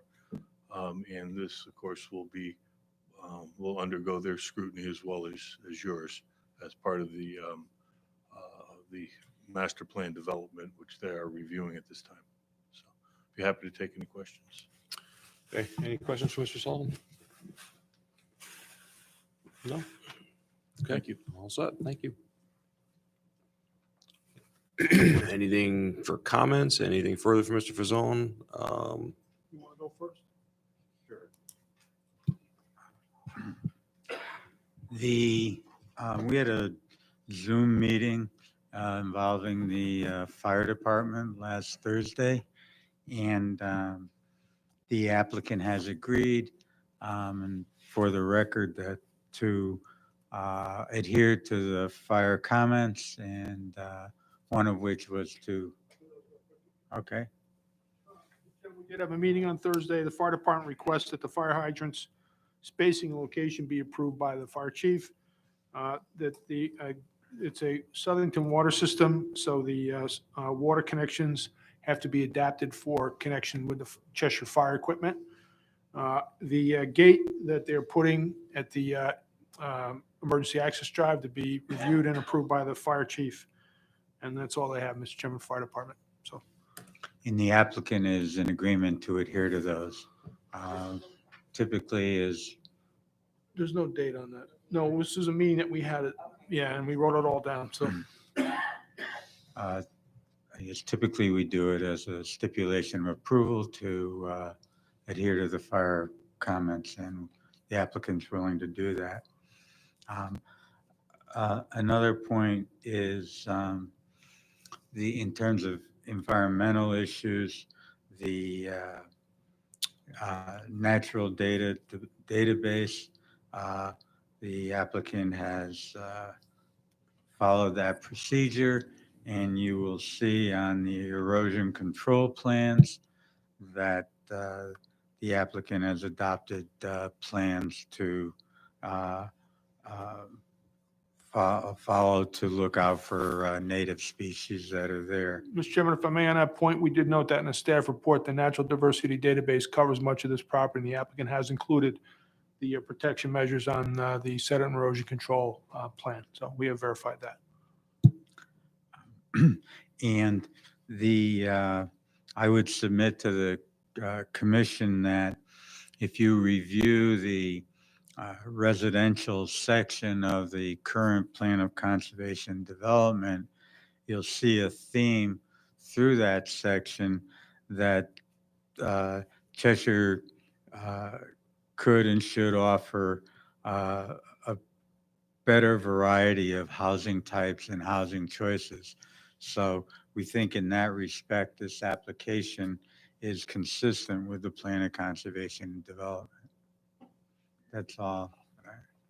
Chairman, if I may, we been running back and forth with engineering consultant on this. We did get review comments back from the engineering consultant on this particular project, Wright Pierce. Darren Overton has taken a look at those. You want to respond to those? I'm going to just read the summary of those. Yep. The email says, Bill, please find my response to the SLR revised application material.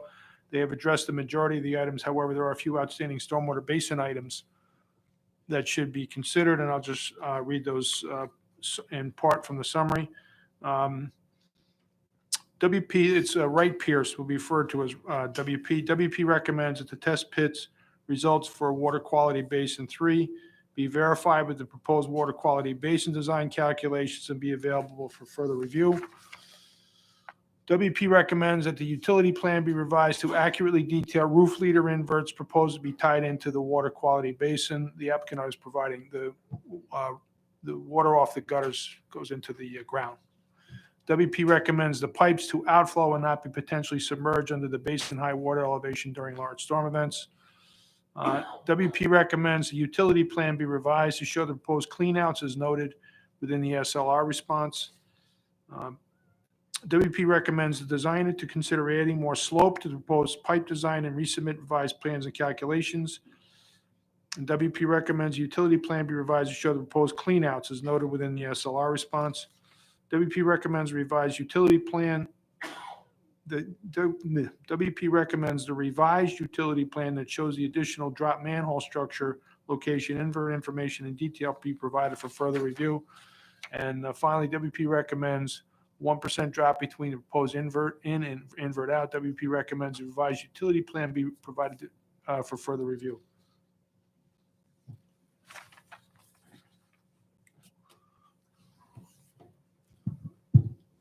Again, Darren Overton from SLR for the record. I've had a chance to review these tonight. We don't disagree with any of the comments, and we will work towards complying with those. There's a few areas where we have some low velocities. We need to steepen up pipes. There's a few areas where our pipes are steep and we have high velocities, which we either need to control those with a proper energy dissipator, which we believe we show on the plan, but in hindsight, adding a drop manhole and flattening out those pipes is probably more cost effective. So those are some good considerations, and we're willing to comply with all of their comments, and we'll work with them going forward to address these. Also, there were some areas where when we did the soil testing, there were varying layers of types of soil. We did some permeability tests to determine the various rates for those different layers. We intend to design these water quality basins to contact the higher permeability soils. So if the bottom of our basins as proposed are in one of those lower permeability layers, and we've only got to excavate another couple of feet to remove that to a higher permeability soil, we expect to over excavate those basins and then replace some of the higher permeability soil in there to get them to grade. So we want to make sure that we're maximizing infiltration, and we're willing to make those adjustments to optimize the storm drainage design. Mr. Natale, question. Oh. For Mr. Overton or for? No, for just in general. Oh, okay. Anyone else? Mr. Overton's comments? No. Floor is yours. Okay. This one's new for me. I haven't seen the report for archaeological characteristics. On pages 22, 23, talks about doing test pits. Can you just explain briefly what happens if something's found?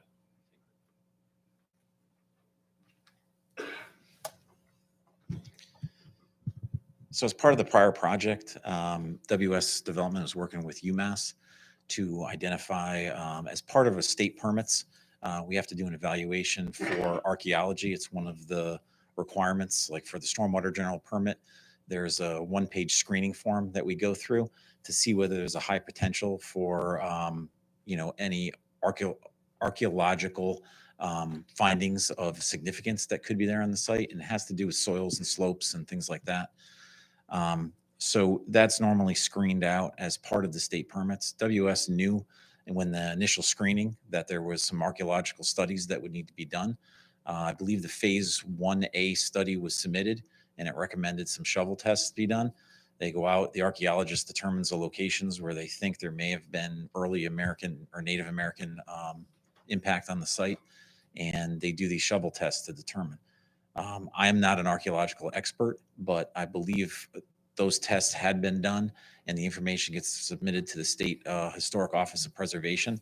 And the archaeologist then works with SHPO to understand the best course of action. And there's varying levels of studies that are done. What generally happens, I've seen in the past, is if they do find information, they do the proper studies to be able to address it, and those get documented and archived. Anything that's found gets properly archived, and then often impact is allowed to be done once all of that is properly documented as far as the history of the archaeology of the site. There's also instances where a development is not impacting some areas, which has been the case with WS as well as far as the studies that were done. In that case, as long as the area is preserved and there's no impact, it can remain as it is today. So that's my general understanding of it. I'm not sure if that answers your question, but I hope that provides some additional. No, it does. I just found it interesting. Yeah, I read it when I got in my packet. I thought it was really well done, really interesting. And I just, from what I remember reading it, it's not going to stop the development if something's found. Like you said, they'll stop it, catalog it, do what they have to do, and then continue. But I just wanted to get that on the record since we received it. Okay, thank you. Thank you. Okay. Any other comments that we have to read in? I'm sorry, Mr. McCall. I do want to get to the public too. They've been waiting patiently.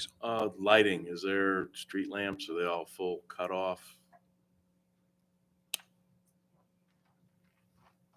I don't believe the street lighting is on the plan at this point.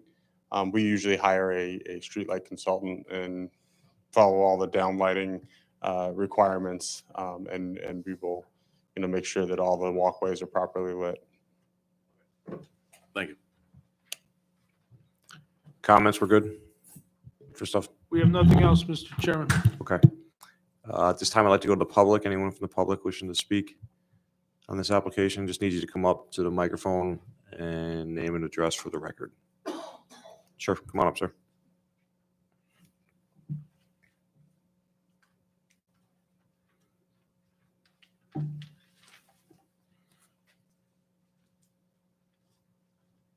Good evening. Anthony Balsamo, account manager representative for Country Lumber, locally operated company here in Cheshire for probably over 45 years at this point.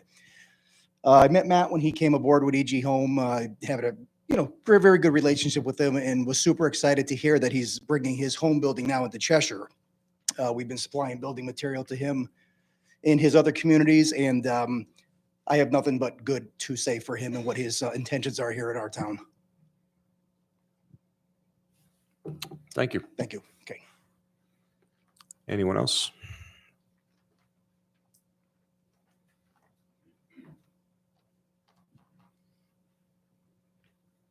I'm Joanne Hale. I am a resident of Rivercrest. I also was a 35-year resident of Cheshire, and I do own 84 Old Town Road. So I still own in Cheshire, and I do own in Rivercrest. I'm just kind of concerned, I guess, about one thing about the Dickerman Road. That curve on Dickerman Road is almost a blind curve. And if you're going to start putting younger people who drive faster And school buses coming around that curve, I think it's going to be horribly dangerous. People are afraid to ride bikes or to even walk on that road because the cars go over that line quite often. And I think that has to be looked at very carefully, drive that road and see what we're saying, what we're thinking about. Also, I guess I'm not going to be immediately impacted by this, but I'm just concerned for neighbors, shall we say, who I think it's come up that everybody had thought they had big backyards. Now they don't. I'm just wondering, it seems like the property line is cutting halfway through their property. I'm wondering what kind of a rear setback there might be or how that's going to be addressed to kind of keep some kind of a differentiation between your area. If all of a sudden you have a 55 and older community and you've got the townhouses right behind them that have 1.57 children in them, it's a concern for the people who are already there, just for their peace and quiet. Or is there anything going to be done, or how come the setback? Are you putting trees or anything like that? How are you going to address that? That's, I guess, what I'm thinking of right now. Thank you. Okay. I can answer the setback question. I'm sure. I mean, the property line is the property line. That's what it is.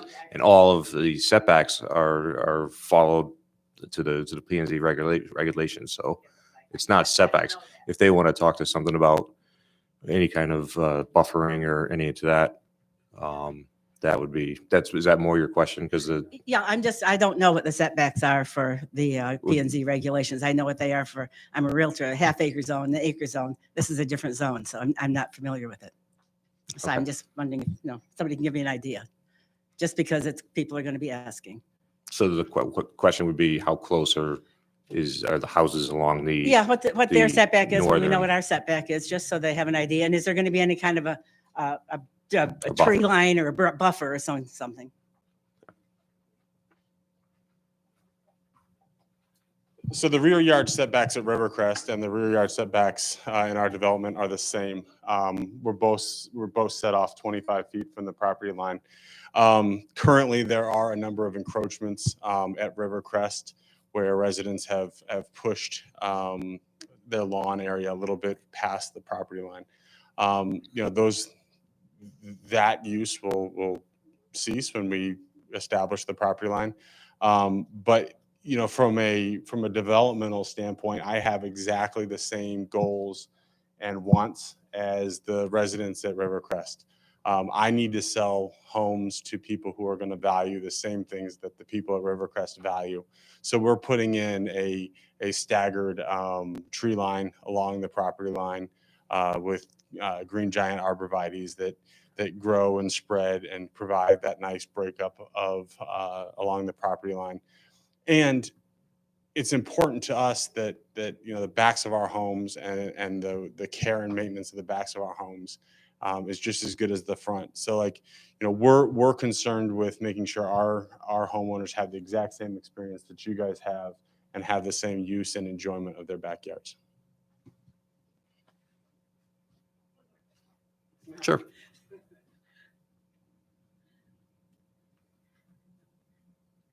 Just one more question. Just wondering if rentals are going to be allowed, or can people buy those for an investment and rent them out to people who are not homeowners? That's not allowed in Rivercrest, so I don't know if it'll be allowed in your area.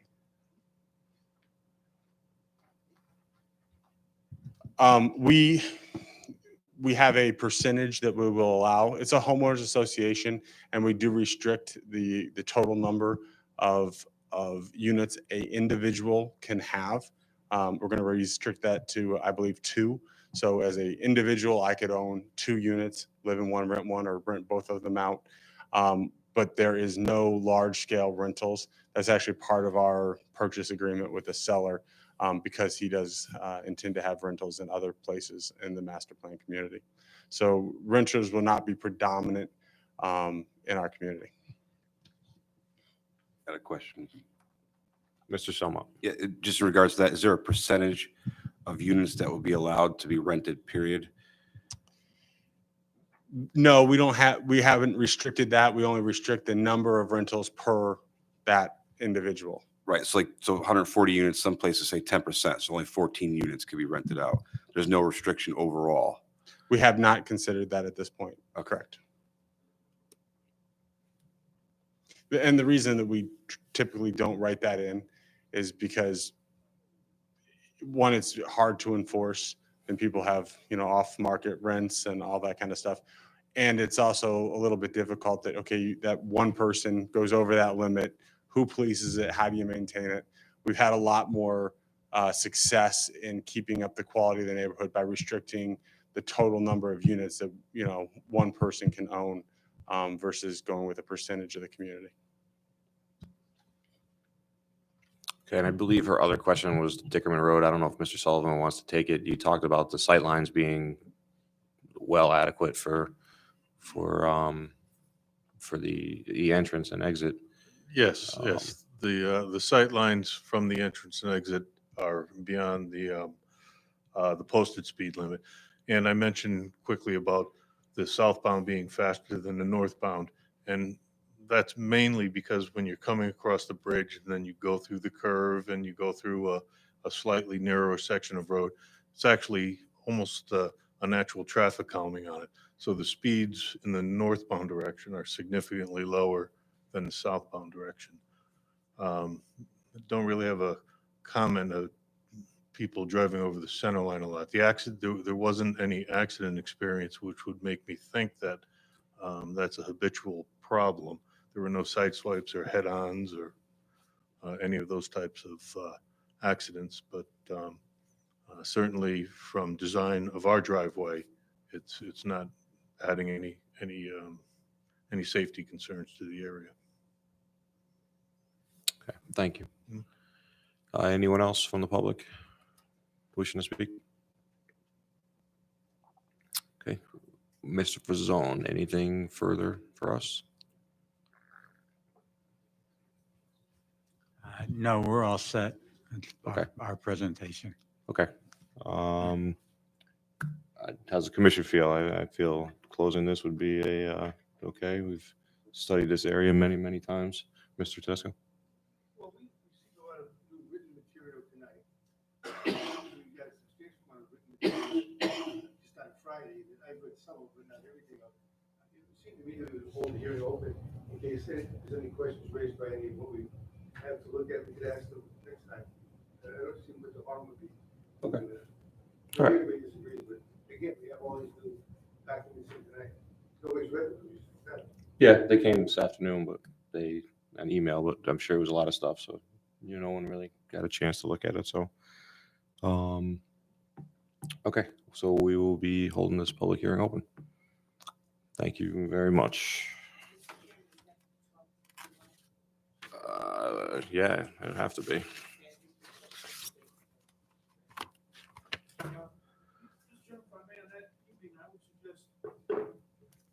Since your continuation of this hearing is not likely to be long, Yeah. we would schedule this one first. I was scheduled first, and then Yep. I'm gonna recess it, and Yep. because I don't want to be here for the second one. So. Correct.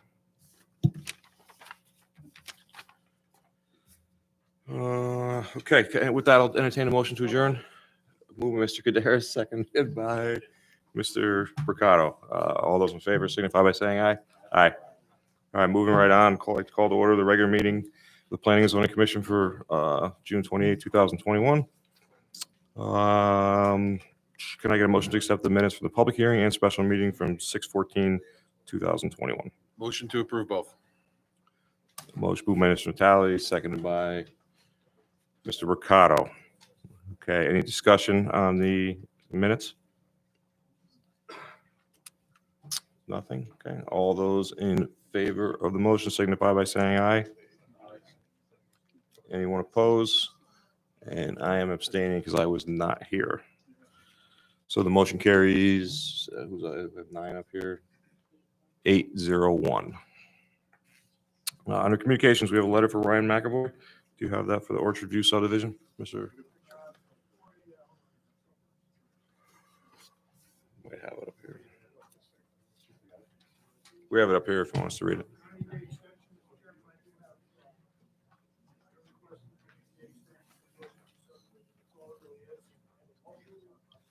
Okay, so let's hear the motion, please. Cheshire Planning and Zoning Commission hereby grant a 90-day extension for the filing of the subdivision map for the Orchard View subdivision as authorized under Section 25 of the Connecticut General Statutes. Said extension will lapse on September 5th, 2021. Move Mr. Dawson, second by Mr. Kaderis. Any discussion on this motion?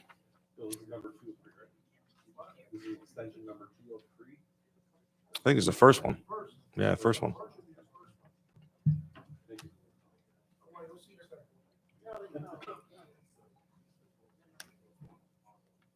Okay, any other discussion on the motion? All those in favor of the motion, please signify by saying aye. Aye. Anyone opposed? Anyone abstaining? Motion carries unanimously. 1, 2, and 3 held open, tabled 4, 5, 6, 7. Any new business to come before the commission? Everything's tabled, yeah. Okay. With that, I'll entertain a motion to move by Mr. Kaderis, second by Mr. Dawson. All those in favor? Aye.